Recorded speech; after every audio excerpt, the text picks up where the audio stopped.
everyone. Welcome to In Stitches with Mary. I have a fun little project here to help us get ready for the holidays, I should say. I was going to say Halloween. Halloween, Thanksgiving, Christmas, you can use some scraps up to make this, and it goes together real simple. Plus, it is a quilt as you go. So once you're done, it's quilted. All that's left is the binding, and I've got a real simple trick to show you how to do that. So let's get started. Okay, so to make these quick little mug rugs, what we're going to do is you will need 32 strips of fabric that are cut 1.5 inches by 5 inches. And make that a variety. So if you've just finished a quilt and you've got some scraps left over, pull some of those together. You can do it that way. But 32 will be enough to make 4 of those mug rugs. So this is what we're talking about right here. You're going to need a 2.5 inch square of fabric.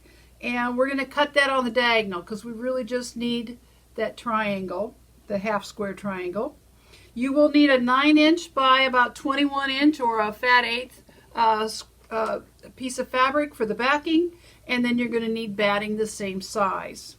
So to get this started, you're going to start by laying out your half square triangle at one end.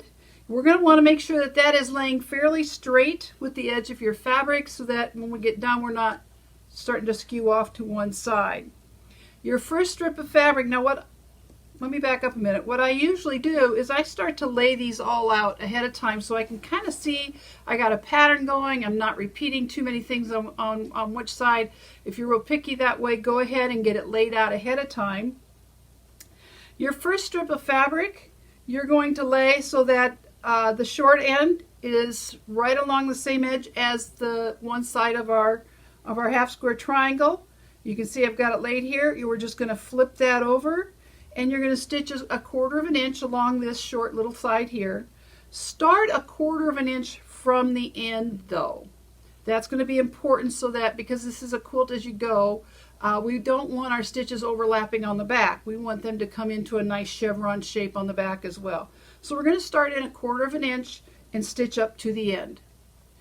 You're just going to need to finger press this down. You don't need to go to the iron. And then our second strip is going to get sewn onto this straight edge here. Now that's a little bit longer because we've stitched that on. And you're just going to stitch that on here. Again, starting a 1/4 inch from the edge and going all the way down. Now if you're using a scant 1/4 inch, using your sewing machine, mine has a scant 1/4 inch. A little trick I found is that so I don't have to turn this around to do the other side, go ahead and do a mirror image. I have a 1/4 inch piecing stitch on my sewing machine and I've stitched this side just fine, but now I need to use the other side of my presser foot. So try using the mirror image if you have that on your sewing machine, and you'll find that the needle might move right on over so it's a 1/4 inch from that opposite side. If not, go ahead and just use the edge of your presser foot. If you're using a 3/8 inch stitch, it'll be fine as long as you're consistent on both sides. So then we're going to go ahead and stitch that. You'll flip that over. You're going to go back, do the next side, flip that over. I think you're starting to see the pattern here. And just continue all the way down, all the way to the end. I don't have all 32 laid out here, but I wanted you to get a general idea of what's going to happen. So we get that done. Let me get out one that is complete.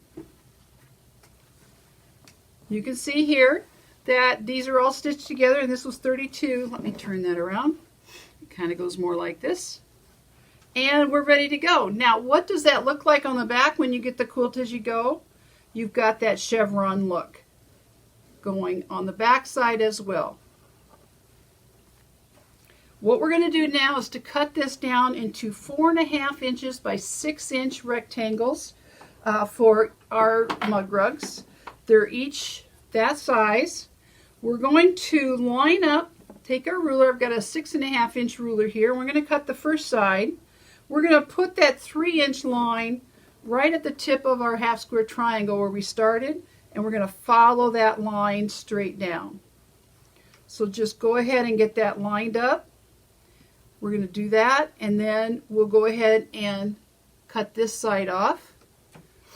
When you finish that, you're going to go ahead, if you need to turn your ruler around, so that you're going to do the same thing on this side and cut that 3 inches off on this side. So now we're a true 6 inches both ways. All that's left to do is to cut these off at 4.5 inches. So we'll just trim up these edges and you'll have 4.5 inch pieces of mud rug. Let me show you what that would look like. Here's 2 of them I've done. They come out really cute. All that's left to do, since they're already quilted, is to bind them. A little trick I wanted to show you when you go to put the binding on is I've measured this out exactly. I've taken the circumference of the mug rug, which is 21 inches. I've got the 6 inches, that's 12, and then the 4.5 times 2 is 9. So 12 and 9 is 21 inches.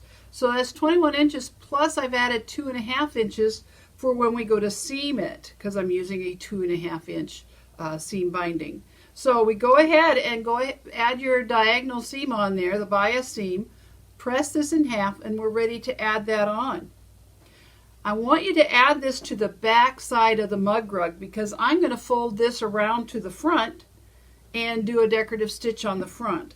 So all you would need to do is to stitch this on like you would normally stitch on your binding. Turn your corners like you would normally turn your corners, and you're going to find that it will come out. This is a little awkward because I'm obviously not stitching it down or ready to, but it will fit perfectly. Then all you're going to do is to fold it over to the front side and find a decorative stitch you'd like to use off of your sewing machine. I've done like this blanket stitch. I've made it a little bit narrower. You could use any kind of zigzag. Since it was Halloween, I thought the blanket stitch looked appropriate. So that's what it is to finish off your mug rugs, and you're set to go. Imagine these in your Christmas colors. How about Thanksgiving colors? You could head into next year and think about Easter.